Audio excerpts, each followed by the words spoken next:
The views, comments, and opinions of the following program do not necessarily reflect those of Morris Media Studios, MorrisMediaLive.com, or its affiliates. Listener discretion is advised.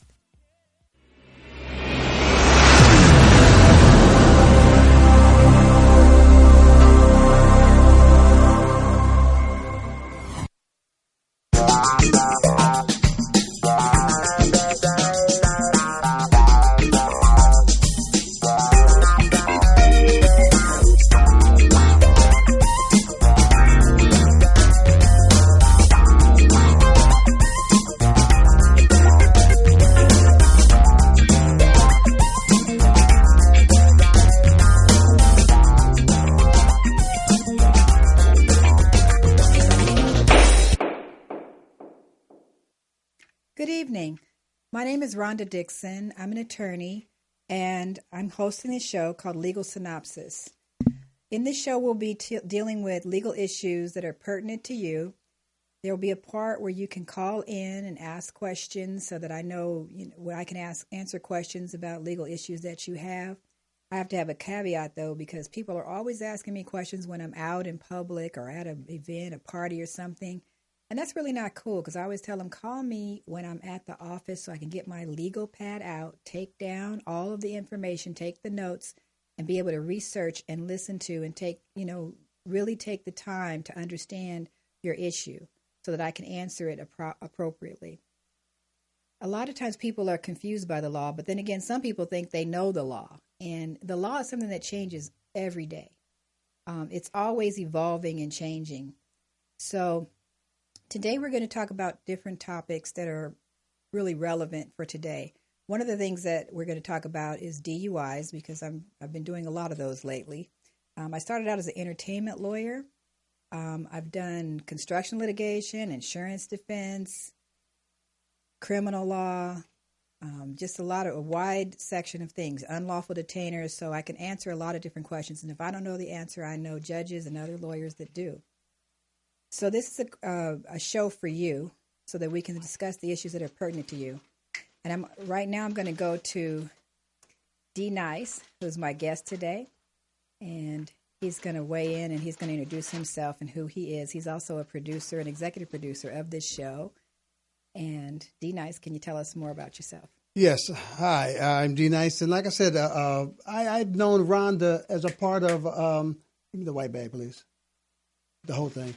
As an entertainment attorney in the music industry. And from there, I've watched her just go leaps and bounds and, helping people get established in the music industry. That's where we met, Urban Network. But look here, you guys got to listen to this young lady and hear what she's saying and what she's not saying. So we're going to go back and let her really get involved with this one here because she has represented some of the hottest musicians in the music. She's been a part of setting about some of the heaviest contracts in the music business. So for her to just gloss over that, don't get it twisted. She has got her finger on the pulse when it comes down to the legalistic aspects of the entertainment industry, as well as the DUI and as well as all the practice she's done. But she started when we met in the music industry and has done a lot. So let's talk about a little bit about what you've done in the entertainment aspect. Okay. Well, I started out doing the rap symposium. There was a new music coming out, and this is when rap was just starting. I don't want to date myself, but this is when rap was really just beginning. It was really considered underground. It was considered new music, and there was an event that was started called the Rap Symposium. Now, I can't say that I started it, but I was elected as the president because, as per usual, when I go to a board meeting, I have a problem with I need to tape my mouth shut and tape my arm down because I'm always having these ideas of why don't we do this and why don't we do that? And then they say, that's an excellent idea. Why don't you do it? And I'm like, how did that just happen? So I figured out I sign up for things by opening my mouth, basically.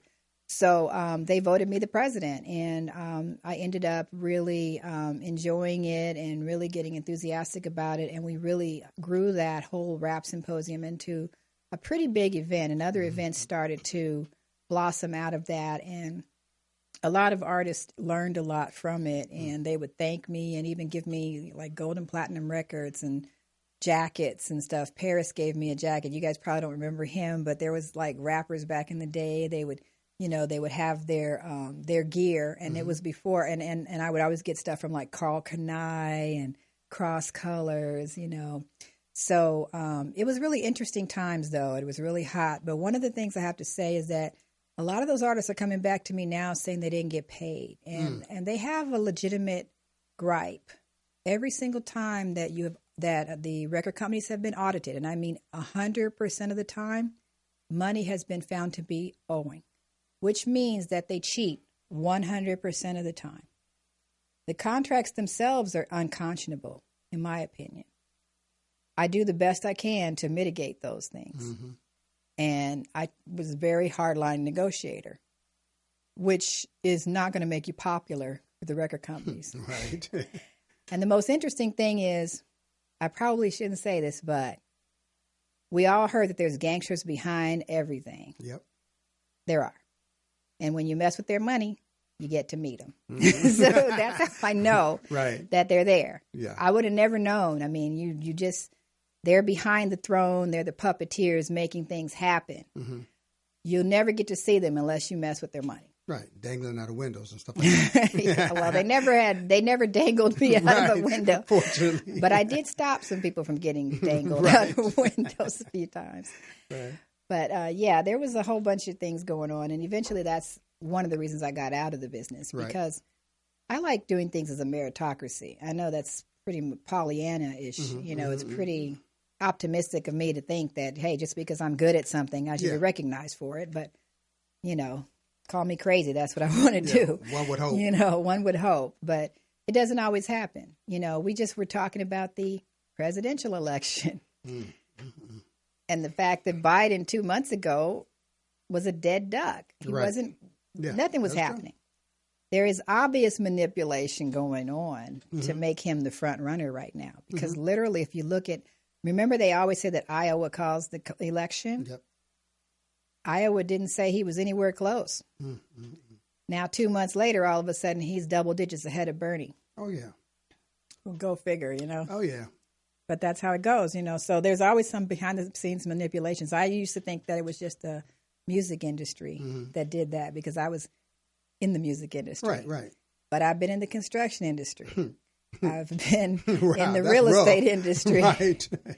I've been in, I'm doing legal and criminal law. And I had a substance abuse clinic because I wanted to give back to my community. So I set up nonprofit agencies, and I've worked for nonprofit agencies like Jewish Vocational Services and Community Career Development and Workforce Development. And I just find out that, not trying to malign anybody, but there's issues. Right, exactly. In every one of those industries. Right. And it's just the way it goes. There's manipulation going on. There's people that they want to be paid and people they don't want to be paid. I remember one time I was meeting with the guy who was the head of substance abuse prevention and control, the people that paid our check for the nonprofit. I was all happy, so I wanted to share something with him. I said, the Green Dot schools want me to supply services for substance abuse to all 19 of their schools. And I was excited. I thought he would be excited. You know what he said? It just slipped out. It was a thought bubble that slipped out. He said, I don't want you to grow that fast. So he said he didn't censor his thoughts. So basically what he was saying was he's already picked who's going to grow. Exactly. And I wasn't out on the list. So even though I was providing, the meritocracy, apparently I was providing good services because I was requested by them based on the schools. I had serviced like 5 of their schools, and they said, we want you to come in and serve all of our schools. Right, exactly. So I was requested to do that. But he was blocking that. Well. Yeah, and a couple of years later, they shut my clinic down. And I was winning awards. It was supposed to be like one of the best ones. So, I figured out that, yes, there is the manipulations. There's a lot of politics involved in everything you do. Exactly. Or you could say politricks. Yeah, those parlor tricks. A card scenario, right? So we're going to get back to legal issues, okay? Legal topics. So what do you want to know about? We were talking basically about this corona thing because there's something, I think, behind the case of that because, like I said, you just basically reminded me of back in the day when they had, I forgot what the other, I don't know if it was Ebola or something was out there and people were sneezing on other people or whatever, and they deemed it to be felony or something, assault. No. Like that? What I was talking about was AIDS. Oh, AIDS. Once okay. AIDS became prevalent, what they did was they said that spitting on people is a felony. I heard about that. Yeah. It's a felony battery because they don't know if you have a communicable disease. Right. So I'm thinking that, it can be extrapolated that if you cough and sneeze on people, right, like this coronavirus, which extends 6 feet. That's what they say. That's a long way away. Yes, and it also lives on surfaces for a long time. That's crazy, yeah.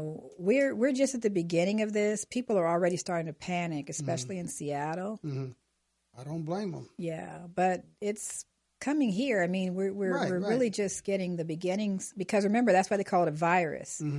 It multiplies exponentially.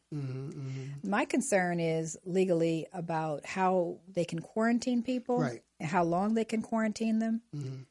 And bringing them to the state of California. Basically, this federal government is cramming that down our throats. And that we should be able to enjoin them from doing that, even using their bases, because they're infecting our people. Right. Well, California is not one of the happy spots on the White House list. Right. They come here when they need their money from their people, but as far as anything else, we're not popular because of our stand on immigration and other things we feel like the democracy should be a part of. Yes. And when you find that democracy, when the rubber meets the road, goes against dictatorship scenarios, then you're going to have some blowback. And I think we're feeling it. One of the cities in Orange County tried to enjoin them from releasing people into their city. That was early on when they had... they brought them to a base nearby, and they said they wanted to bring them to a hospital. I think it was in Santa Ana or Irvine or something that. And they were like, "No, we can't. We want to enjoin you from doing this because we don't have the proper safeguards and protocols. We're talking, people are supposed to wear hazmat suits, and they're supposed to wear a certain kind of protective clothing. Right. That's similar to when they had this, not Enron, this other, where the gas leak was out there, Chino. Oh, yes. And they took that haphazardly. And it was like, but it was all about the oil company and the oil company money and those behind that. Yes. And these people like, you know what, I just grew an extra ear and I got 6 toes now. And and my kids are being birth defective when they come out.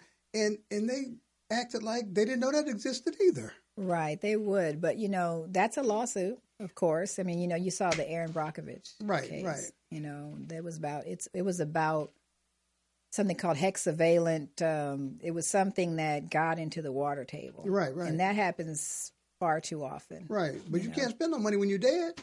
Right. Or, like I said, you deformed or whatever, then come on now. So give me my money when I'm still alive and still can function. So, there's a lot of politics going on in everything. Money buys everything. Well, there was a huge case with the Roundup. And it was interesting because a few years ago, I had some surfers out of Laguna Beach area that wanted me to set up a nonprofit for them to help fight against Roundup because they said they were getting sick when they were surfing because of the runoff from Roundup going into the ocean. Right. And also from them dumping raw sewage into the ocean. That was causing people to get MRSA. Wow. And so they were saying that they were getting sick because they surf every day and they were getting sick. So they wanted to do something about it. And now we find out, that the Roundup, we finally got a good lawsuit against glyphosate. There was a black man who won like a $200 million judgment. He was a groundskeeper for a school. Right. And he had to spray with Roundup for a year. And then he developed a rare and aggressive form of cancer. That's wild. And they finally got Monsanto for that. They have another one that's coming down the pipelines, another $200 million lawsuit about another ingredient that they use in their weed killers and different things. I forget the name of the ingredient, but it's not glyphosate. It's another one. But there's been so much abuse in that area that people are not aware of. Right. Because have you noticed, when I was a little girl, I grew up in L.A. Whenever it would rain, there would be a whole bunch of worms on the street. Do you remember that? Yeah. Worms. Yeah. When it rains now, do you see any worms? That's interesting. I haven't seen a worm in years. That's wild. No, I haven't either. Now, what would that indicate? That the soil, so the worms aerate the soil and fertilize the soil. Okay. So when it's like the bees not being here. Right. When the worms aren't there, the soil's no good. It's not fertile, and it doesn't have a lot of nutrients that we need. So even if we were to grow plants in that soil, it would be like eating cardboard. Wow. It doesn't have the nutrients that we need. Right. But that's because of things like Roundup and glyphosate, different things, chemicals that we put into the ground, And one thing they were saying, too, was even if a glyphosate doesn't cause that, by killing off daisies that we think are weeds, they're flowers that the bees like. Right. And they bloom before the season when the other flowers bloom that the bees like. Okay. So what happens is we're killing off their food source. And that's another reason why they die. Right. But we're also poisoning them. And then we got to extrapolate the honey and all this other stuff, man. So, man, well, we won't be able to get the honey if they're we not keep here. doing that. But how many tinted per se things are going? Because if you eat something, ingest something that's chemically based, it's got to go through and it's got to come out the other side somewhere. So if they're delivering honey and they've got some kind of exposure problem, then who knows? Is there a purification system for honey that people are checking off to make sure that the honey's safe? I mean, the thing is that the bees are dying. Yeah. So they're like our canary in the mine. In the mine, yeah. If it's not good for them, then you know it ain't good for us. Yeah, they're good for yeah. That's crazy. So you guys, saying what you're seeing right now is the tip of the iceberg, because they are manipulating a system to where it's like annihilation, secret annihilation, or they handpicked the annihilation. Okay? Yes. And if they're doing it under control like this one here, then they can start picking what demographics they want to attack. Yes. So, I mean, this is all done by design. Population control. Yeah, exactly. Yeah. And they've done that throughout the years a different way when they did it at the Tuskegee Airmen. I mean, you know what I'm saying? Right. Yeah, well, see, now we're getting uppity because now we have pilots. We've got different, you know what I'm saying, African Americans that are beyond reproach. And they're like, because they're African American, we don't want them around. Well, dude, they're a lot smarter, they're a lot sharper, they're a lot more equipped in this job, but they're African American. So they can't get on the same level as us, so get rid of them. They did it with the Indians. I mean, through history, there has been, let's annihilate our enemies. Yes. And that's and now it's just getting a little more sophisticated because they do it with a pencil and paper. Economic warfare. Yeah. That's what I'm saying. And the opiates, that just takes a whole bunch of people Ain't that a trip? out of commission. Yeah. And that's been something that's been done several times throughout history. But they were doing it in Julius Caesar's days and whatever like that, doing that stuff, dipping knives and stuff like that. They were poisoning people. I'm telling you, man, just droppers. Man, it's been scandalous throughout. So now let's look at the people, because we had a promise a couple of years back to kind of like boost the agricultural aspect, to where we were talking about how the soil's been tainted, whatever else. And the farmers are just getting the bad end of the stick. So they were promised that they were going to get help with their milk supply, which was dwindling because their cattle were not, producing like that, because they're probably eating grain that came out that. And so many things that the agricultural world was promised that is not coming to pass now. And so I know that it's not all. The beef has been tainted. There's a lot of things that are coming down that we're not knowing about from the agricultural aspect of it. Yeah, the agricultural aspect. Let's talk about that in the context of African Americans. So coming out of slavery, African Americans were the agricultural people. They were the ones that taught people how to farm. They were the farmers. Right. And some people did get their 40 acres and a mule. But they're saying now that since the early 1900s, millions of acres have been repatriated out of their hands. Wow. And there were no way that they could sue. Right now there's a lawsuit that's pending, that's in process right now. Black farmers are suing because this company was selling seeds and they claimed that they were high yield. Well, apparently they gave the ones that were dead or low yield only to the black farmers. All the white farmers got the high yield seeds. The black farmers were almost bankrupted because those seeds did not produce for them. And that's another thing that we need to fight against is genetically modified seeds. They try to patent life, which shouldn't happen. But there are millions of patents on seeds. And what happens is we want to know if our food is genetically modified.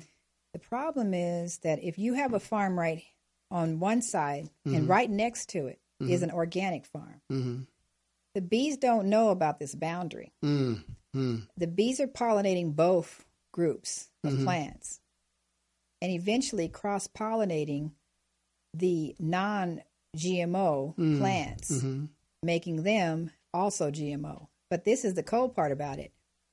The person that owns the patent then wants to sue them for patent infringement, when in fact they didn't infringe the patent. Right. I would say it was an act of God because you had a natural, a natural event happen, which is that the bees pollinated both plants, and so then cross-pollination occurred.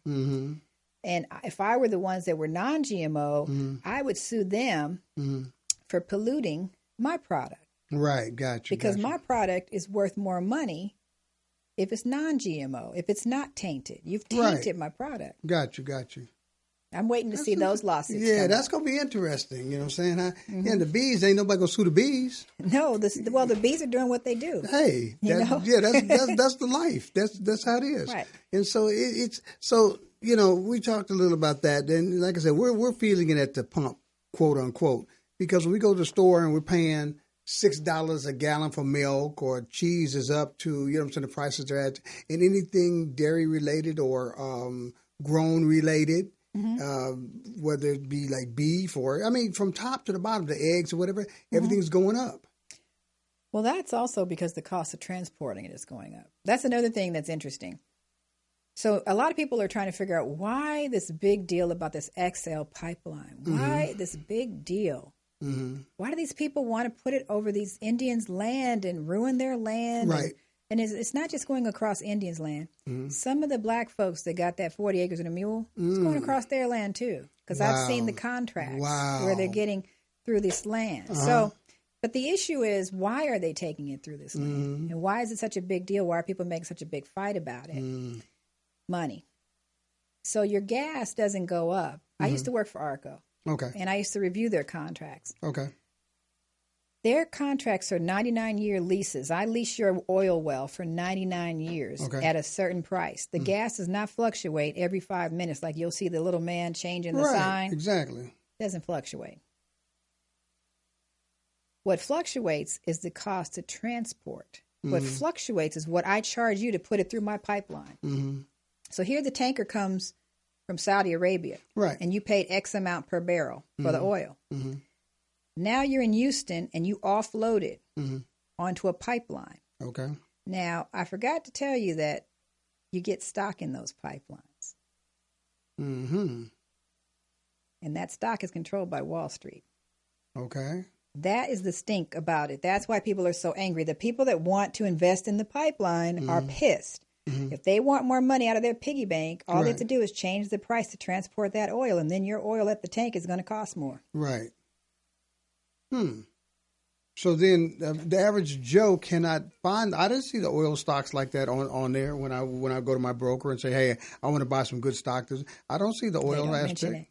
So the exchange traded stocks are the ones that are really they're called ETF funds, right? And they might deal with like XL pipeline. They might deal, and those type of things. You're right. They may be privately offered at first, only to a select group of people, or they may be part of certain hedge funds. But rich people, they invest in pipelines. Right. Because they can manipulate the prices and create huge dividends. Mm-hmm. They also invest in storage. So you have to store the pipelines. You have to store the oil somewhere. Right.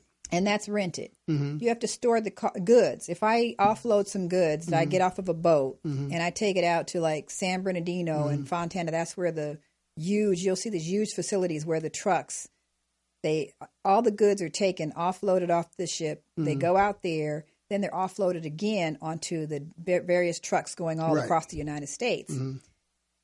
They need to be stored in places. And those storage units are also and that's the way you invest in real estate without investing in real estate. You invest in the storage. Mm-hmm.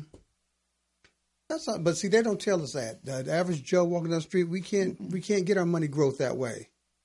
Yeah, you can if you know how to get it. There's penny stocks, there's Bitcoin. We don't understand that. This is what we need to have is some kind of financial literacy. But especially because there's been so much economic warfare done against us, like the housing and the mortgage. So that's a law. That's a whole legalistic thing where people have won lawsuits against banks. They've won, but it's tough because you're fighting a big behemoth. I know from being a lawyer that they'll hire outside law firms. They have their own lawyers, and they just throw a lot of money. And when you go against them, those and insurance companies will spend more money. They could have settled the case with you. Right. But they'd rather push the limits and hopefully stretch you out so much that you can't afford your lawyer, or you can't afford, even though you win, it's such a hard fight that it's a Pyrrhic victory, so that maybe you'll go away. Maybe the next person will not sue them. Case in point was it would go back to the entertainment business. Remember the big lawsuit with Eddie Murphy regarding Coming to America? Right. We were all told that was a blockbuster hit, right? We were told that it was just a huge hit, $400 million, but they keep several different sets of books. So in the contracts, you have to be really careful because what they'll do is they'll take Coming to America, and the way they sell films is they put them in what they call a tranche. They put them all together. They take a blockbuster hit like Coming to America, and they put a whole bunch of B movies, a whole bunch of dead movies that didn't sell anything. They put them all together. Whenever you want to look at the costs, like you say, here's the profit of $400 million. Okay. Where were the costs? They get to cross-collateralize that. They get to cross it up and say, oh, we sold this as a group. And as a group, it lost money. Wow. Because of all the monies that we spent, and then these other didn't make money. Right. They did not recoup. And they can get away with it, or that's why the lawsuit. Okay, but no one's really because no one's really caught it before. Is it something that's under the radar? Somebody's got to know something. Okay, so like the attorneys that do fight against it, sometimes they get blackballed out of the business. Really? Yeah. So less attorneys are willing to do that, to fight it.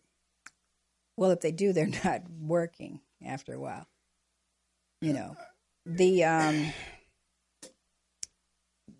For instance, I mean, I could name names, but I'm not going to do that. I don't want to throw them under the bus. But there were some very prominent lawyers that he got really upset about the fact of how this was a Jewish guy, but he was upset about because he represented a lot of people, and there was a very good African-American production company. And if I said their name, you'd know who they were. They had very successful shows on TV. He was trying to negotiate their contract, and they literally wouldn't give him a decent deal for them. And he said, but this is a deal I'm asking for that I would get for anybody, especially somebody that's made this kind of money for your network. He said, so then he just said, it has to be because they're black. I mean, it's just no other explanation that I have for why you won't give me this money. They've made the money. They fulfilled their part of the deal. These people got blackballed out of the business, and he did too.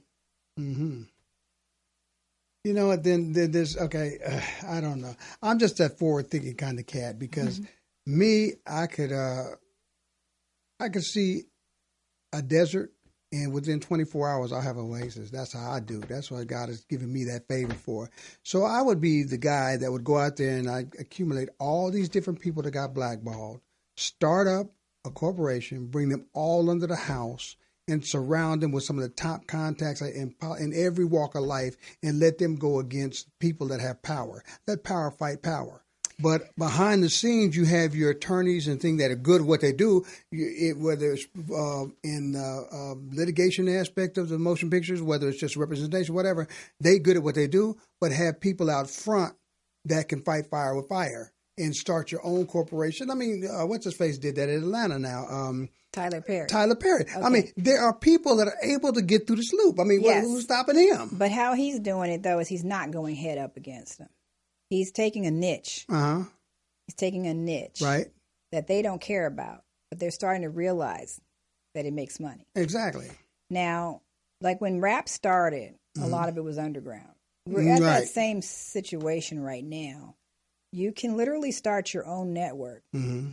You can start a channel on YouTube. Mm-hmm. Mm-hmm. You can do a channel on Roku or Netflix. Right. See how many different apps they have? Yes. You can set your own network up. Exactly.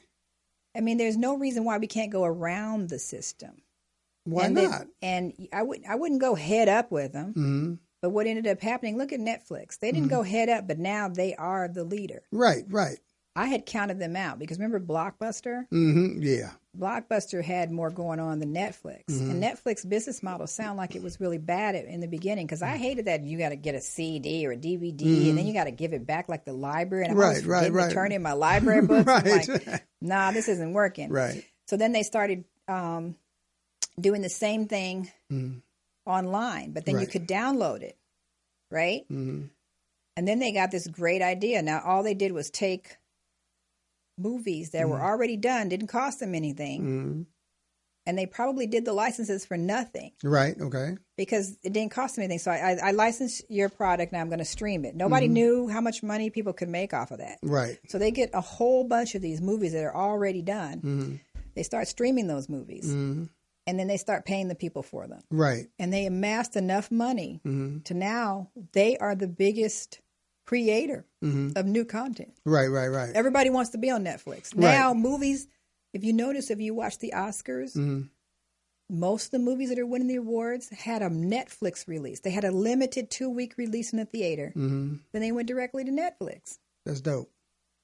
I like that. Now they're winning just by changing their model a little bit. And the same thing can happen here. You know, a lot of networks made their career. They made they expanded their network, like Channel 11, they expanded their networks by using African American programming. Mostly it was comedies. But after a while, once they used that and made all this money, for no reason, they stopped using. They just stopped signing African American comedies. Period.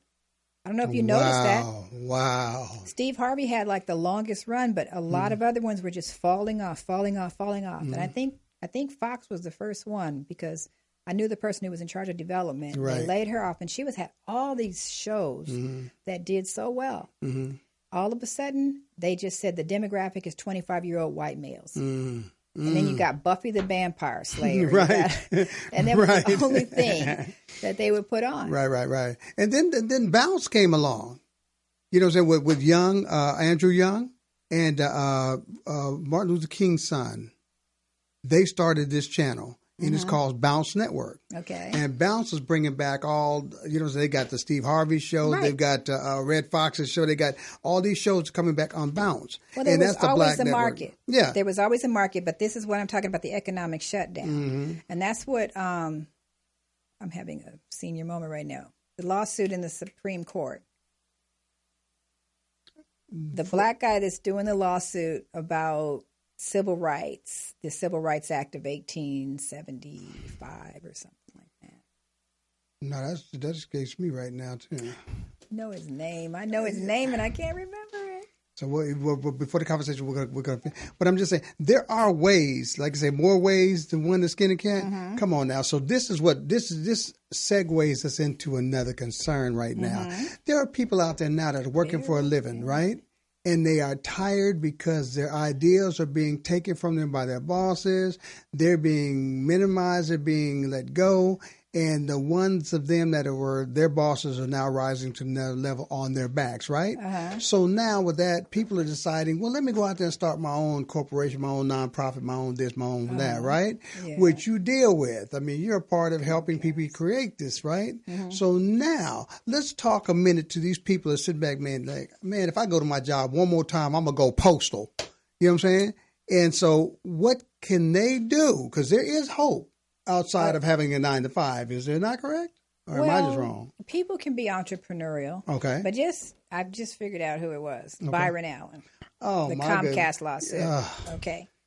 Byron was running everything. He still got a gang of stuff out there. He does, but what he's saying is his success is limited, his growth is limited, just like it was with because and it's for everybody. What they do, and they used to do it back in the day with the record companies, they give you a label or an imprint, but they do not promote you. Mm-hmm. They don't give you there's a tranche of money that's given. Like if they say your station is one of the standard stations mm-hmm. that has to be on cable, right?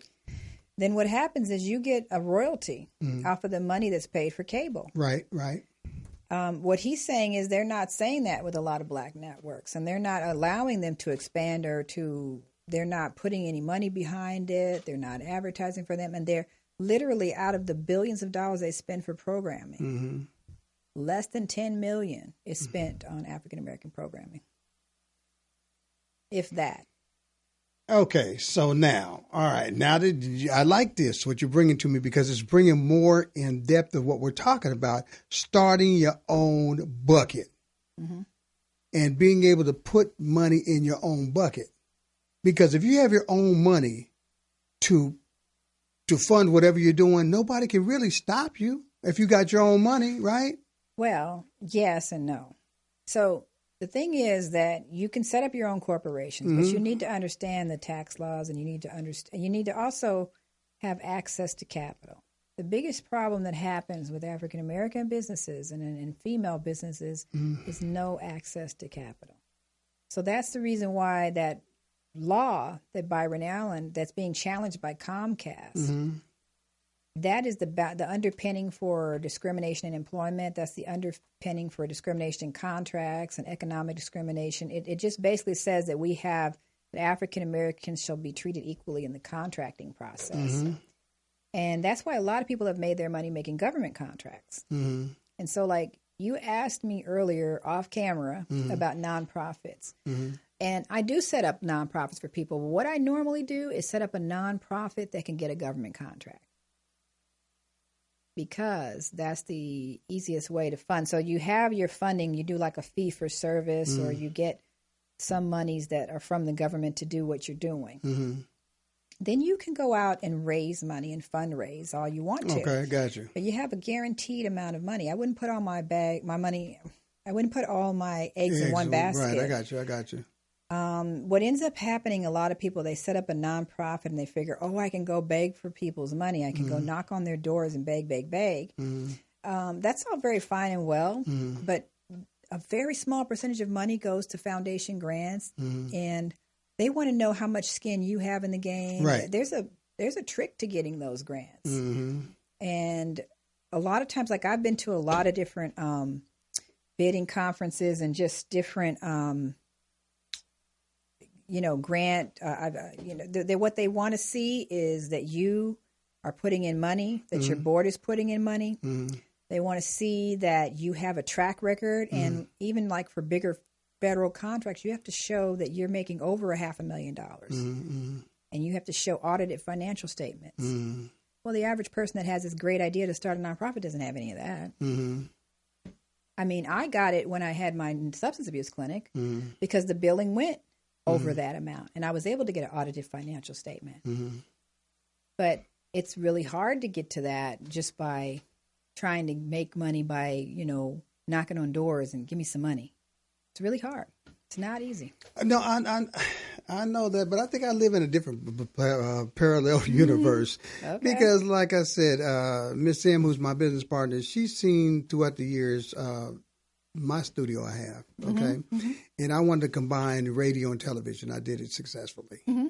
And, you know, now looking at it now, she'll tell you, I've had people come to me with hundreds of thousands of dollars and put it on the table and scared the hell out of me and not get a receipt for it.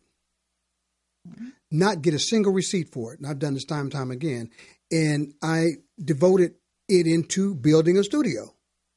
And that's what I had to do because that's where I focused on what I wanted to do. And so now after the fact now, people are saying, man, you've got something really good going on. I had it last time. She had to talk me out of the season because I talked to a guy that came and did a television. We do television also. Channel 36 on Spectrum TV and also AT&T Uverse in the Hollywood area. And a guy he has a sports program. And so he had this guy that was a baseball Hall of Famer come on, and the guy had wrote a book. And he wrote a book about his son committing suicide. And his son had everything he wanted. This man hung with all the major players in the politics and athletics and whatever. And so I watched his program, and he kept trying to divert to the book, and this guy just wanted to talk about his prowess at baseball. And so after the show, I just approached him. I said, dude, you know, I like what you're talking about, man, but I said, unfortunately, I'm sad to say that I wanted to hear more about your book because it meant something. It's your passion project. So I said, I would like to give you an opportunity to come on my show, you know what I'm saying, and talk about the book. And so suddenly he's like, dude, here's my number. Let's get in contact. So I had him there, and he came to my studio. And he told me, well, that day we were doing the interview with him, he said, me and my wife were philanthropists. We've done this one here. The guy's got like billions of dollars, okay? All these places he's got him. He's heavyweight. I didn't check him out in the whole thing, right? And so he says, yeah, we philanthropists. And I said, dude, I've got this studio going. I need a little more surgeons because I wanted to get some new cameras and something like that. I think I damned it down to maybe like $20,000, you know what I'm saying, just for the cameras and stuff like that. I'm good after that. 3 cameras, perfect cameras, I'm good to go. And so he came down and looked at my studio. And within 10 minutes, he told me, well, I don't want to be a philanthropist with you. He said, I want to be a business partner with you. In 5 minutes, he flipped the script. And so I gave him my business plan, all my growth patterns, and all. So he's looking at the situation. He says, I said, I need about really $25,000. I said, if I just do the cameras later on, I mean, I could use maybe 10,000. I can get away with 10,000. I can get some cheaper cameras. I know I can. He said, no. He said, that's just a drop in the bucket. He says, I can bring to you, because I have all my boys in Beverly Hills. We own like so many blocks in Beverly Hills. We own that. And we get together once a month and we talk about what business we're going to finance this. And he says, I can bring you in $5 million. He don't know me from Adam. And so I'm on the phone. Listen. And so we've got to be very close. And we were real cool. And just for the year, we were just like, he'd be like, D, I'm on this cruise. And, man, let me send you pictures and whatever. Man, how's everything going? Give me this business plan or whatever. I got Jazzy involved. And we were just kind of like. And so finally, he figured out that I had a very deep inroad with a lot of people, especially African Americans, that were pushing buttons, okay? And so he wanted to get him, long story short, he wanted to get into the black community. He knew I was one of the tippers to get him in there, right? And so Jazz is like, okay, let's cut this to the chase, man. We done sent this guy the business plan. He liked the business plan. And so he's coming up, he told me, he said, when he first told me, he said, D, make me a business plan. I'll take the business plan. I'll tweak it to where it'll be accepted with all my partners, and then we'll just fund it. But as time went along, things started changing. So Jazzy Jordan, he's been on it before, and he said, no, let's get a phone call and let's bring this to the head and see where this guy's coming from. So it made it the idea. So Monica came, we were there on the phone with him doing this conference call, and suddenly, Monica was like, oh, man, this dude acts like you're the becoming of Jesus Christ, man. He's talking about how he loves D and he's such a good businessman and, man of God and all this situation. Suddenly, guess what? It started changing. So suddenly on the phone, he says he was telling Monica all this. Well, D, I love him, but he's not that good a businessman. What I need you guys to do is I need you to sit down with all of your major players that you know, right, in a room, and I'll run the meeting.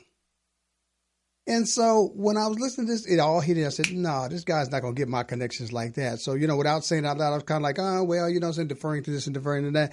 And suddenly, Monica tell you, within 15 minutes of the conversation, he was calling me everything but the N-word. But he had me tied up for a year. But at that time, I was looking for some of my people to come in and do just straight out investment, buying stock in the company, buying stock. I was on that page, right?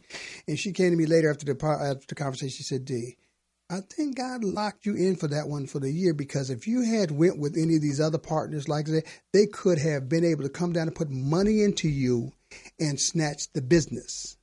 You know what I'm saying? Well, see, this is where the lawyer comes in.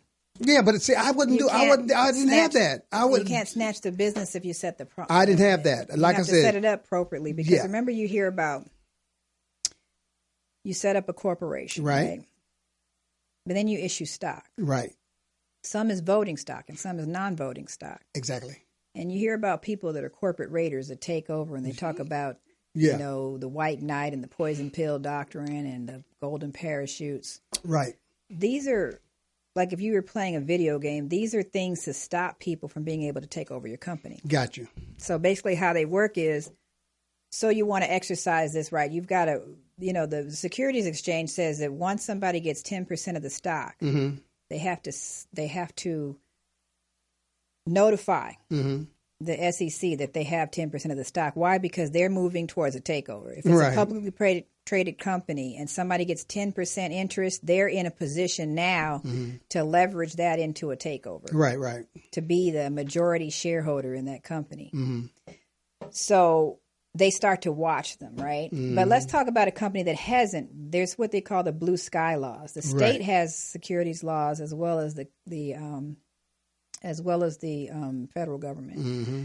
And under the blue sky laws, you have to set up an investment, and you have to have all these disclosures and make sure that there's registered investors. The fact that they have that much money and stuff, it tends to mean that they're a registered investor, that they're the type of people that know about investments. They can afford to lose whatever they're putting in because they have more than enough money. Mm-hmm. So you have to vet those investors. And once you've done that and told them, hey, you could lose everything, then you set that corporation up, you issue stock to them, but you make sure that when you issue the stock that they don't have a majority or that they can't exercise the majority or that it's non-voting. Mm-hmm. There's certain different ways you do it so that they can't take over your company. Right. But they can get dividends. Right. The other thing is, like, if you had $5 million, you should have came and saw me, because then you could do a Tyler Perry. Mm-hmm. Right, exactly. You can set up your own studio. Yeah. Set up your own network. Right. Like the Urban Movie Channel. No kidding. You can set up your own network. I learned a valuable lesson. You would have more than enough money, because as long as you can put a little bit of money in, then you can bring in the other money. Exactly. It's called mezzanine financing or gap financing. Mm-hmm. If you needed, say you had $5 million and you needed $10 million to make the movie. If you could put $5 million in, you're going to be able to get other sources to bring the rest of the money in. Exactly. But of course, I wouldn't do it that way. I would do things like reality shows, things that don't cost that much money, or initially just license for free. This is what Bounce is doing. Okay, so let's talk about Oprah Winfrey and how she got to be a billionaire. Right. So in the beginning, she couldn't sell her show. She couldn't give it away. Mm-hmm. Well, actually, she ends up giving it away, but she ends up giving it away for a percentage of the advertising. Wow. And that's how she got so big. Mm-hmm. Nobody wanted her show. Right. She did a local show in Chicago. Mm-hmm. And when she went to try to sell it to the networks, they didn't want it. Mm-hmm. I don't want to be mean, but they didn't see a fat black girl. Right, exactly. I can understand that. Tell the truth. They didn't see how that was going to work. Right. And they were wrong. Right. So what ended up happening is she did the only deal she could do to get her show out. Mm-hmm. It's called a syndication show deal. Right. And what she did was, there were two major syndicators at the time, Tribune and King World. Mm-hmm. And her attorney should be getting a lot of kudos for this, but I don't think he works with her anymore. That's the shame of it. But he's the one that thought up, hey, let's go to King World and tell them, look, we're going to do a deal with you. Right. No money up front. Mm-hmm. What we're going to do is all these little mom and pop networks, like, you know how the majors are ABC, NBC, and CBS. Exactly. But then you've got the minors, Mm-hmm. and they're local. And not only just the minors, you got Metro Media, which had 11 outlets maybe at the time. But then you've got the small local outlets that are literally just in one market. Mm-hmm. So what happens with a syndication deal like that is they get to run the show for no money up front. Right. But what they get is they eat what they kill. Mm-hmm. They get 50% of the advertising dollars. So they get to sell that furniture store. Mm-hmm. They get to sell that My Dog Spot commercial. They get to sell that hot tub commercial. Mm-hmm. And that's their money. Right. Oprah's money, because it's nationwide, is the McDonald's commercial, the Burger King commercial. Wow. You know, anything that's a nationwide commercial. Right. That's her money. She ends up becoming a billionaire eventually because A, she owns the show, B, she owns 50% of the advertising. Exactly. And how did every network start? It started out as a radio show. Remember they called them soap operas? Yep. They called them that for a reason. Soap companies were the advertising sponsors. Okay. And so in the beginning of radio, soap companies were the advertising sponsors because who was listening to this was housewives. Right. That was a demographic they wanted to hit. Right. And all of them became multi-million, billion, trillion-dollar companies based on that demographic. Mm-hmm. That's good to see because, like I said, what me and Mike ended up doing is we were able to defer, get everything built and whatever, and then pay these people back. Although they said, this is yours, work with it. When I found out that they really wanted to tag in, then, you know what I'm saying, we paid them back. And so now they got out of the pocket to where now we're starting with, okay, this is me and you against the world. Where do we go from here? But all the time we were doing this, we had no attorneys doing this one here. We were just out there just rocking it like that. And that, you know what I'm saying, we've been doing this together for over like 20 years. In the studio, we had so we've been through and there's times when she would come to and say, hey, here's my check. You know what I'm saying? Let's go to this level. Let's do this. Let's do this. You know what I'm saying? And the sacrifices we made. But now we come to a point right now, she's like, okay, you know what? We do need to work with an attorney because now the door is opening again for people are saying, look, I've been watching you. I've been watching your shows. I've been watching your network. Dude, you are on point. You have not changed from then to now. So let's go to the next level. And she said, before we do anything else, we're going to sit down and we're going to talk to an attorney so that we're not flying blind again because now people are more savvy, but so are we. They come to you with all this kind of money, but they got attorneys sitting back there looking at stuff and doing the same thing, figuring out how they can do you. Right. So I would tell anybody, yes, don't be deferred from trying to start your own business. If you got an idea, put it to work for you. But then again, always make sure, like they told me back in the day, I don't know if it was one of your seminars at Urban Network, was told that to get a ill accountant and a dope lawyer. And that's what it said, because a lot of people in the business are going down behind taxes, tax evasion, and all this other crazy stuff. Yes. So you got to have people that can structure it.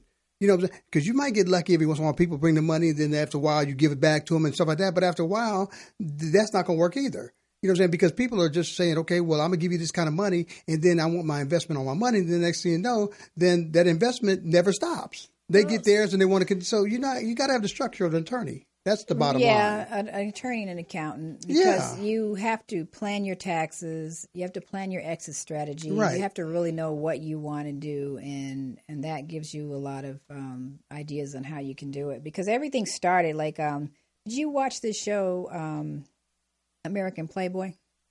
No, I didn't have a chance to do it. It was Hugh Hefner's story and how he started Playboy. Okay. He literally had friends of his just come, he wrote for Esquire. He pitched it to them and they didn't like it. Okay. They passed on it. Right. He was actually a writer. I didn't realize that he was actually a journalist and he wrote for Esquire. Wow. And he would try to write these little edgy stories and then they were like, yeah, we like this, but we don't like that. And we know you're going too far. Right. You're pushing the envelope a little too far. Right. So he said, I think there's a market for this. I'm going to do it myself. Mm-hmm. And so he did. Mm-hmm. And you see what happened. Yeah. He was in a Lear jet within a couple of years. He had his own 747. Sales, you know what I'm saying? So, I ain't mad at him. But he he did it, and he had some investment from other friends and stuff, but he still maintained control of the company. He had the money because he had, friends that could bring in the money with him. And that's a lot of times what we lack that. There's a movie coming out called The Banker. And we have to, that this is a thing that we don't have as our own community banks. Right. I'm told that in the Ethiopian community and some African communities, they have something called a susu, where everybody actually, this is how insurance companies started in the beginning too. Okay. People just put in money so that if someone in the community needed it, they could loan. It's a peer-to-peer lending. Right. Okay. And then they pay back. Okay. And then someone else can be able to benefit from that. That's a good idea. I was talking to also, we got to interview the guy that put together Nick's check cashing. Oh, yeah. And he was really cool with me. We just kind of clicked, and he was telling me about the African-American influences he's had through the years. And so he now says, man, if you want to invest in what you're doing, he said, call me. So I keep on connecting with these people that said, D, when you're ready for me, call me. But it's like, Monica's like, hold on until we get the right attorney, and then we'll call them. Until then, we're not going through that again, or we got to sit back and just get people out of our pocket. Because the one guy said, oh, well, let's turn this into a porn place. Now this all. I said, dude, this is one of the promises. This ain't no way it's going to be a porn spot. But he wanted to get mad or whatever. I'll tell you how you get mad. Kick rocks. Here's yours. Get out of here. Well, that ship has sailed. Oh, yeah. I mean, the porn industry has tanked, and it had its day, and it was, but everybody has their 15 minutes of fame. Yeah, and then they fade out. Yeah, they fade out. But, we're trying. So technology has faded them out, as far as them not being able to maintain that, eventually. And that's what everybody has to look at. Things start to change. And then we'll go back to the record industry. Right. Now that we have streaming, we really don't need record companies. They don't actually know. Yeah, they don't know how. Let's look at Tyler, the Creator, which was a local artist here that basically, came up, and he just recently won a Grammy. But my son told me about him in the beginning, and he told me about him because he knew about him online. Right. And he didn't get any radio play, but he would be packing. We went to the Roxy to see him, and he did a lot of live shows, and those live shows were packed. Right. Just because of the following he got on social media.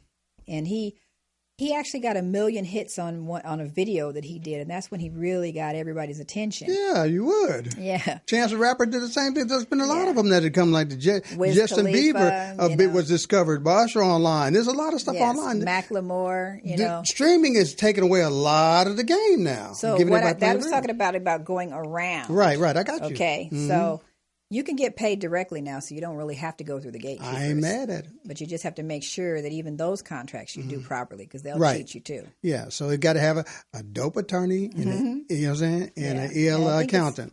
Time for us to wrap it up. All right. So next week, we would love to see you. I have 2 companies. One is the South Los Angeles Justice Center, and the other one is the DUI Lady, 877 DUI Lady, which is 877-384-5239. That's 877-384-5239. Give me a call. It's just not just limited to DUIs. If you have any legal questions, give me a call. And if I don't know the answer, I know somebody who knows the answer. And that's real talk. She does. Well, I appreciate you having me on today and sparking the interest for people to be entrepreneurs of their own. Yes. Because we need that. And we look forward to you working with us on some projects that we're going to come up with too. Okay. Because we got to have that dope attorney. All right. And we will get the ill attorney. Thank you very much.